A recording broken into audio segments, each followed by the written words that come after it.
শুরুতেই তোমাকে একটা কথা বলি, এই পৃথিবীর সকলের কাছে তুমি ভালো হওয়ার চেষ্টা করো না। তুমি চাইলেও এই পৃথিবীর সকলের কাছে ভালো হতে পারবে না। আজ পর্যন্ত কেউ তা পারেনি, আর তুমিও পারবে না।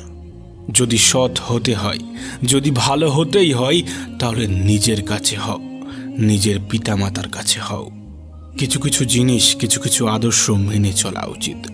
তার মধ্যে একটি আদর্শ হলো বন্ধুদের সাথে কখনো বিশ্বাসঘাতকতা করবে না। শুধু তাই নয়, বিশ্বাসঘাতকের সাথেও কখনো বন্ধুত্ব করবে না। নিজের মধ্যে একটা জিনিস থাকা খুবই প্রয়োজন, খুবই জরুরি, আর তা হলো সৎ সাহস।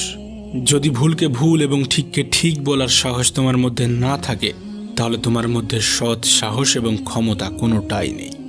তোমার সাথে তোমার রবের সম্পর্ক সব থেকে বেশি গভীর হওয়া উচিত। এই পৃথিবীতে এমন একটা সম্পর্ক থাকা অত্যন্ত জরুরি, যার সাথে